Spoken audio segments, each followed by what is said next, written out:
All right, all right, all right, all right. Ladies and gentlemen, or should I say, ladies and gentlemen, boys and girls, idealists and visionaries.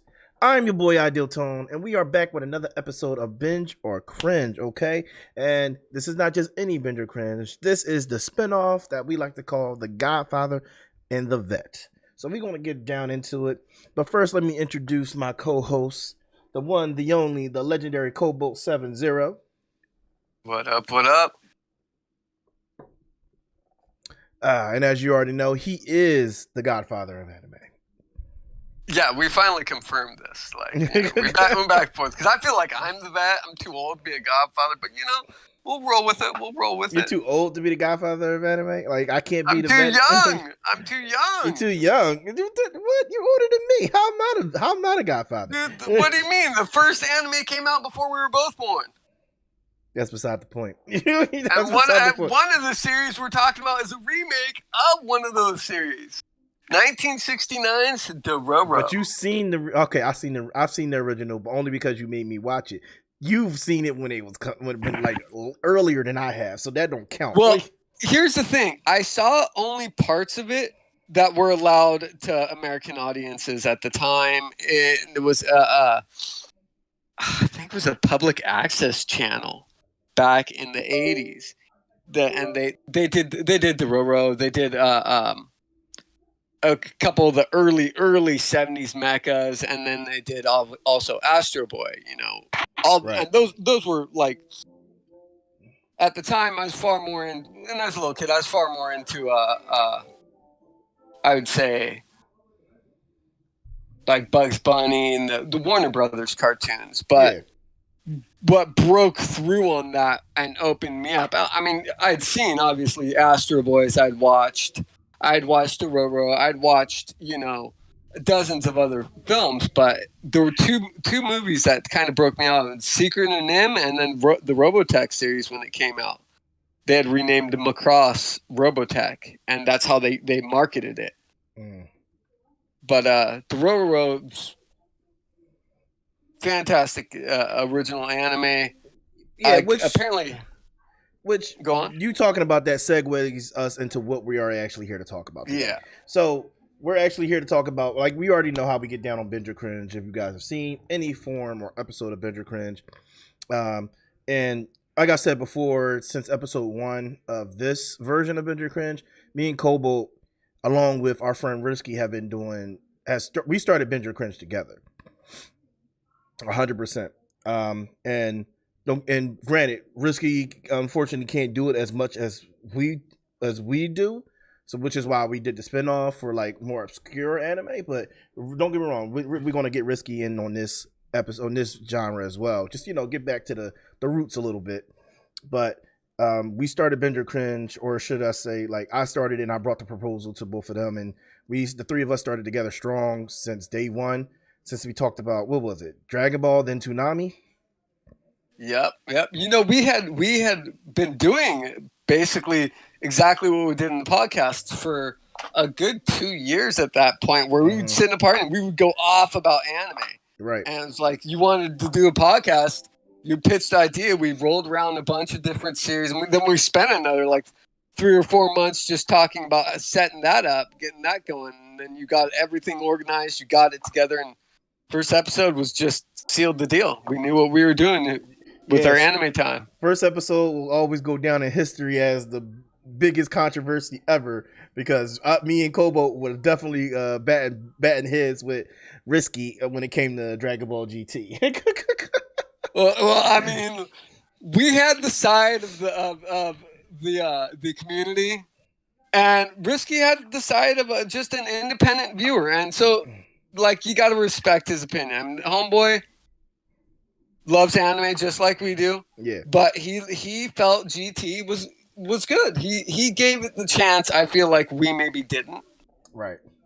Because here we went into it, we were looking for Goku, and the Goku we got was just not the Goku a lot of people wanted.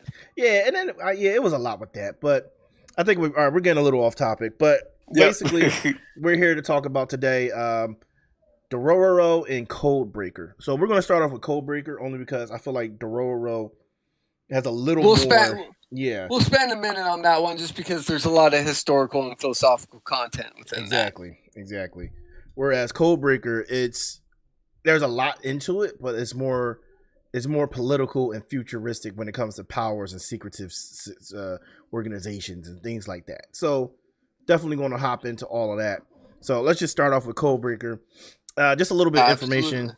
Codebreaker is literally set in modern day Japan, but it has the behind the scenes of what the political government is actually doing, which uh, they have a secret what do you call it, secret organization run by the government itself of individuals with powers, and they control them, which is not really known to the public. And the ones who they control directly, that they give assignments, which they're like, if I had to say, they're more like modern day assassins. If I had to say it, I think that's the closest thing I can get A to it. modernized view of children assassins Yeah, that you see in a lot of popular media, but also has a level of plausibility just because, I mean, we have the MK Ultra history. We have, like, the government literally tried to create programs like this, but they were unsuccessful. right. This is sort of a spin-off of that, and they do a fantastic job with it. They do a really fantastic job, especially since like the people, like how they're able to how the politicians are able to technically control them, since technically they're the ones with the power and the politicians have no power. Absolutely. I feel like 2010, 2012, like when this aired in 2012, it was in the smack dab in the middle of what I would call a renaissance of anime. So it had to be strong just to compete with the other animes airing in those seasons. I mean, they were going against some of the greats, That's you true. know, and they But did a fine job delivering it, and they actually did some things differently that I really appreciated, you know? Yeah, truthfully, I feel like as an anime itself, and it only got the one season, which I believe there was I believe there was them trying to push for a continuation because it technically isn't over. No, they could actually do that, but it has to. We have to get people into it. Yeah. At the time in 2012 when it came out, anime had a big following, but it hadn't broken through the international boundaries that we enjoy today. I mean, you got people my age loving anime, and then you've got kids growing up on anime now, and so it's like it permeates culture around internationally now, and you've got you've got studios in France and America doing Japanese style animation. Exactly. Movies are copying anime I don't want to even themes, talk anime about camera styles. I don't want to even talk about what France is doing with anime. Like that's a whole like whoo. There's a movie that I really love that I watched a long time ago when it first came out. I think you know what movie I'm talking about. Cole, yeah, but I don't want to. You know that they were the one. That was where they went to do the Helsing remake, and they killed it. Yeah, man. Whoo, such a good one. We're gonna have to do a whole episode on just Helsing because it's a big series, you know. But yeah, so Codebreaker, literally, bunch of kids, assassin children, honed and trained by the government to use their powers for the government to complete assignments handed out by the politicians.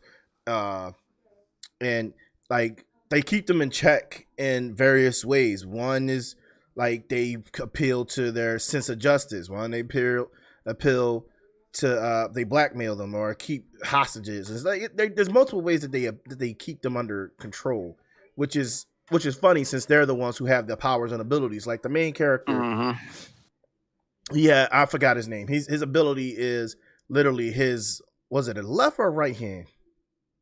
I believe it's the right hand. Yeah, his right hand literally. Or no, it's his left hand. It's his left hand.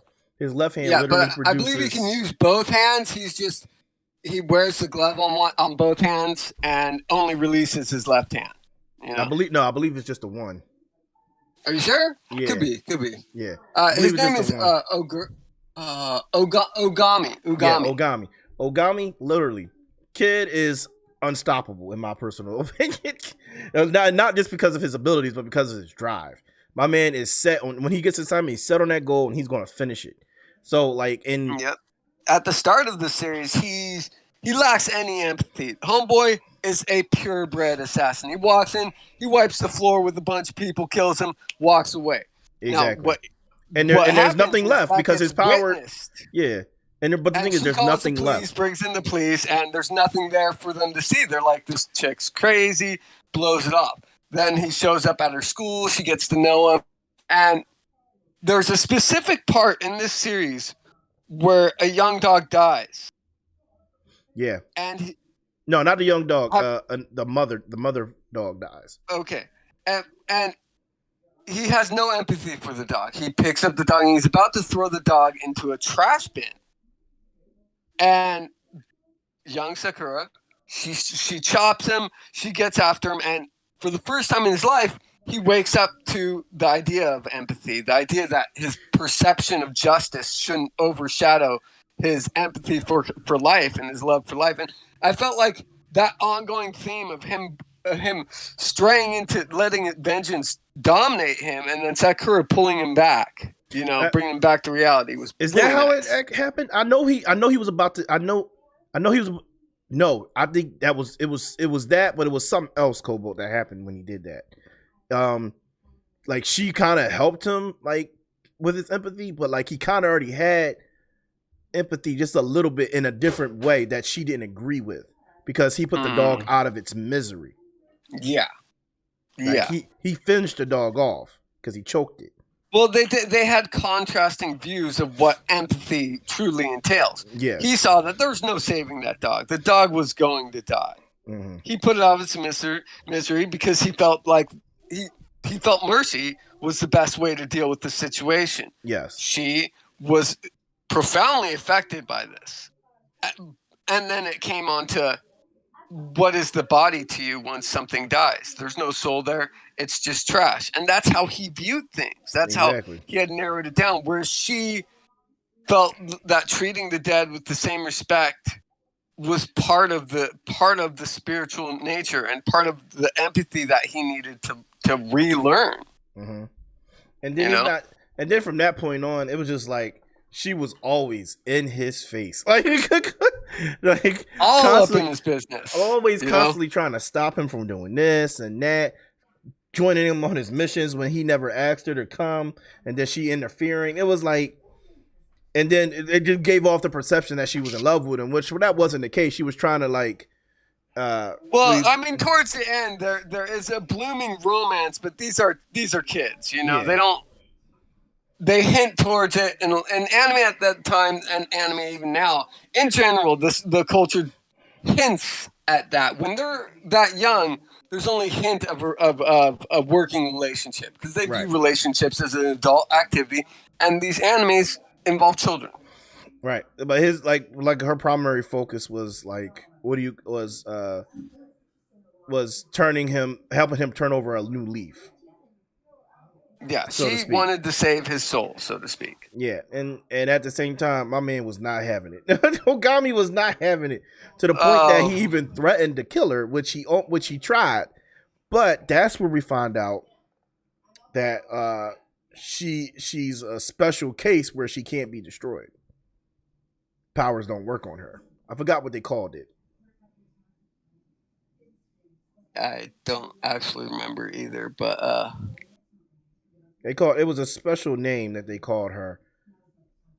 But powers and abilities don't work on her at all. Like she negates all of them, which is like kind of its own power in itself.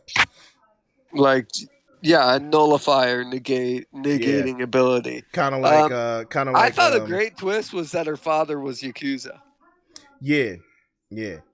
But I mean, there's a long history of humanizing the Yakuza because after the Yakuza actually helped rebuild Japan, and so they gained a lot of power at the time. I don't think they'd like to romanticize the good of Yakuza in anime sometimes, just to really move towards that honor aspect of their culture that's very important, where honor kind of precedes everything else, even among criminals, and that's why they do that. That's the same concept that they did for Hitman Reborn when the mafiosos first started with that familia. They weren't. They weren't. And They were that's why I loved mafiosos, but like, Hitman. But we both know that the type of honor that they glamorized didn't exist. Only in their culture, they just personified it in that way. yeah. So I'm just saying those are similarities though, but but yeah, as she joins him on his missions, which he reluctantly allows her to because he can't do nothing about her. um, she meets the other code breakers, which there are a total of 5/6. Ogami is technically number 6, which leads you to believe that he's the weakest of them all, which sooner or later you come to realize he's not. I'm not going to explain what just happens, but what happens is throughout the series they end up encountering code breaker original number 1, and he's been MIA for years, and now they find out that they're fighting, and then they find out they're fighting him. All right, don't give away too much. Don't give away too much. We want but people I'm not to giving go out see too this. much. I'm not saying the plot or anything like that, but like, yeah. So like they go against him, and things go haywire. But it's a good series overall. The art style is great. The abilities are not overpowered to the point where they're continuously using them. There's repercussions. They have weaknesses. They have weaknesses, and so they crammed. They kept good pacing for a 13 episode run. You know. Yeah, there's repercussions and weaknesses to their abilities, which actually, in my personal opinion, makes them more human. They really stress on like more so humanizing them, even though they have these superior abilities. The manga ran from 2008 to 2013, so they have 26 volumes, and I believe just what we've got is only the first major arc. So I think we've only gotten like 1/4 of the story. They've got quite a bit to do. The first 2 volumes or first volume and a half. Oh no, I think what we've got covers up to like I'm not 100%, but I think it covers all the way up to 15, 16. So it does get, or not 15, 16, to like 8 or 9. To me, 8 or 9. I can't remember right off the top of my head. They had 3 OVAs too, and those were other arcs that took up a few volumes. Right. So actually, it's Code Breaker is definitely interesting. Interesting watch. Me myself personally, if I had to give it a rating, I'd definitely give it a 4 out of 5 for sure. 4 out of 5. That's pretty high. I'd agree with you on that one. I don't think it's a 5. It's not a 5. But and that's partially because there's only 13 episodes, and for the time period it was fairly cookie cutter. What separated it was the fact that you had teenagers with abilities, which every anime has. What separated it was the philosophical questioning of justice, the vengeance, and the redemption. Yeah. They were very quick to kill in this anime, and although it didn't have the philosophical and emotional impact, they did do a good job with it. It was a well-rounded anime for its time. But I mean, it's not 5 material. It's definitely 4 material. I put it up there pretty high. Yeah, man. When you think about it, just before they finished their missions or completed their missions, they always said similar things to as one another. As each codebreaker had their own version of it, but eye for an eye, tooth for a tooth, evil for evil.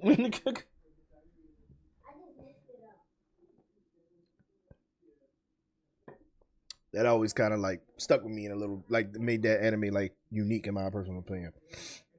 But the dog scene for me, that's what it was, because it was the most unique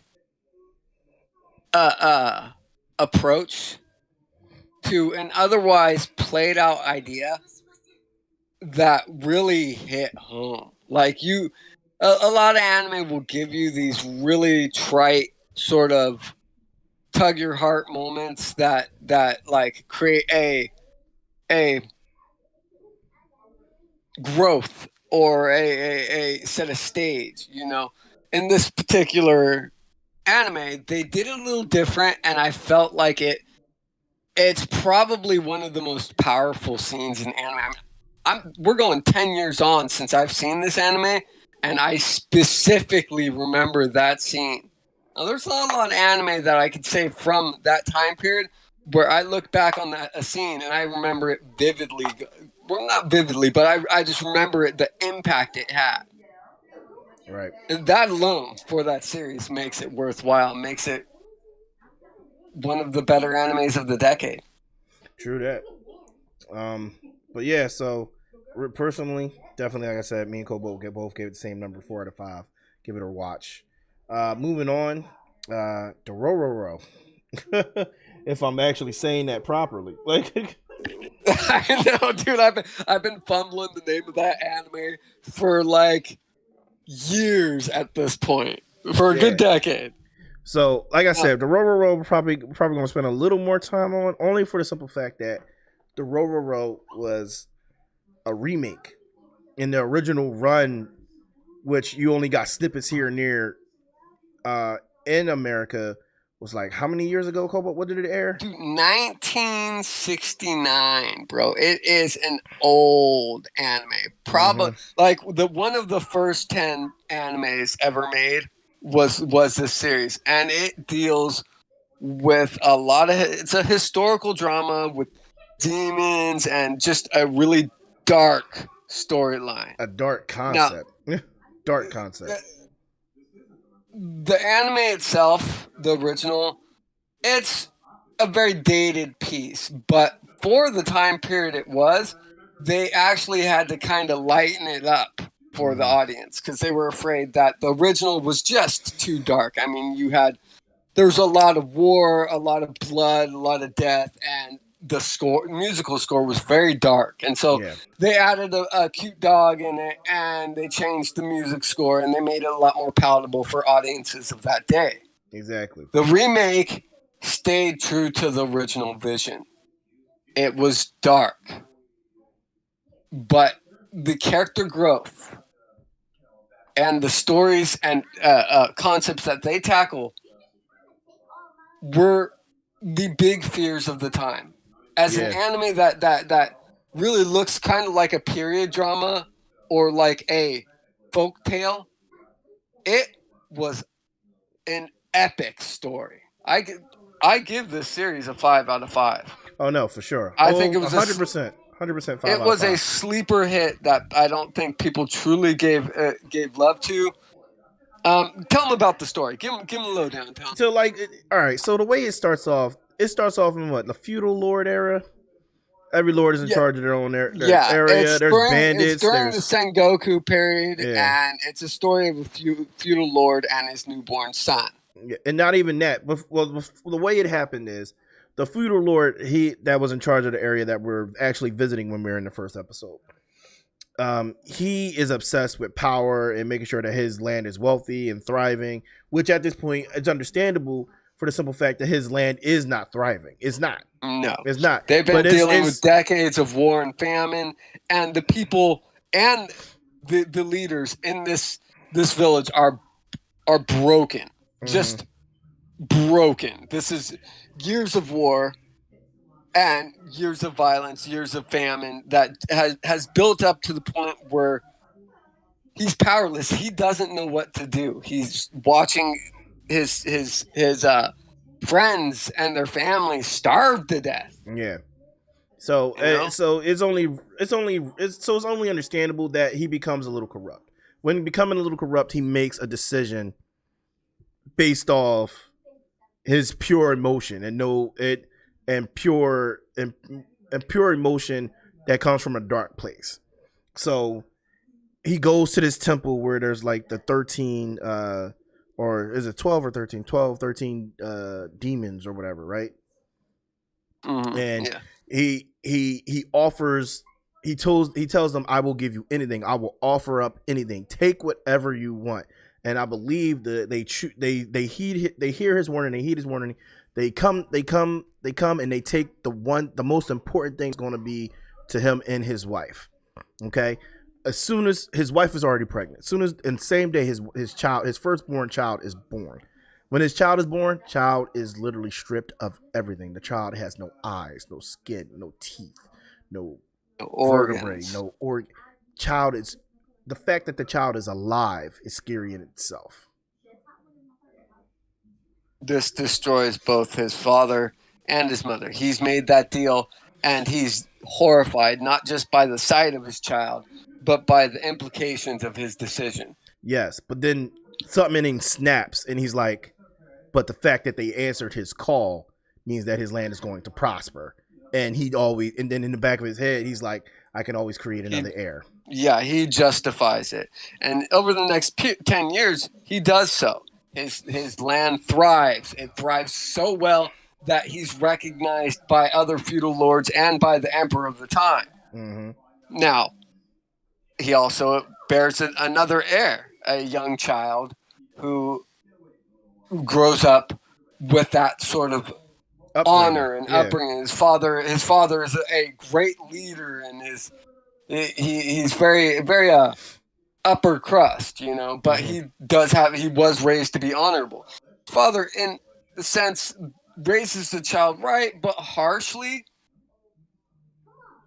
In order to take over he seeks, and so he grows up constantly seeking his father's attention. and constantly looking for his mother's love, because his mother at this point, she loves her son, but cannot forget what had transpired against their firstborn, to the point that it eats away at her, both emotionally, mentally, physically. She barely eats. We should give them the names right now. Now, the first son is Hyakimaru. Yes, Hyakimaru. And he is the one that has been stripped of his organs. The younger brother is Tohomaru. Now, the start of this series starts with about 10 years have passed. Now, once the child was born, they abandoned this first child. He had no organs. They assumed he was going to die in a few minutes anyway. They sent him down the river. Yeah. He is found by a man who goes... a craftsman who goes from war site to war site and takes people who have lost limbs and makes prosthetic limbs for him. He takes this child and gives him a prosthetic body, limbs. like literally a whole prosthetic body. Now, as he's growing up, this kid starts to be, because he's been touched by these demons, he's able to see them in his mind's eye. It's one of the few things he can actually sense. Yeah.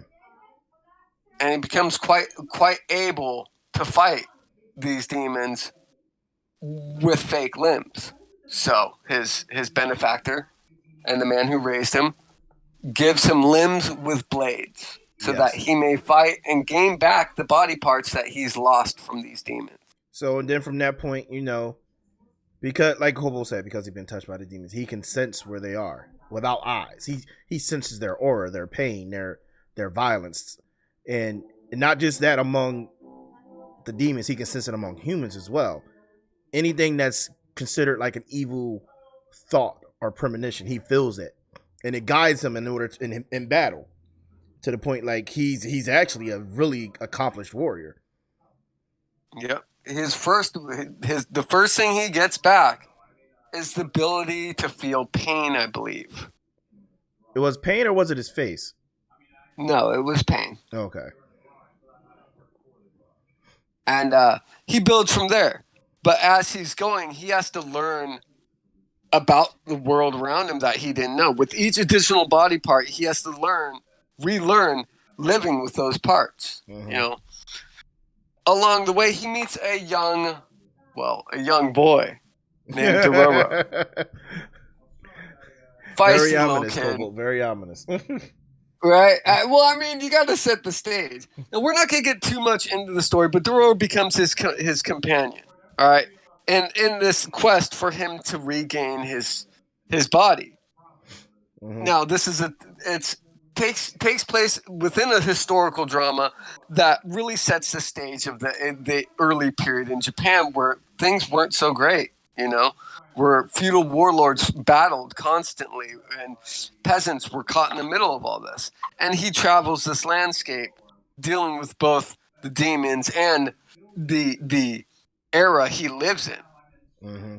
Not to mention the bandits and bandit tribes.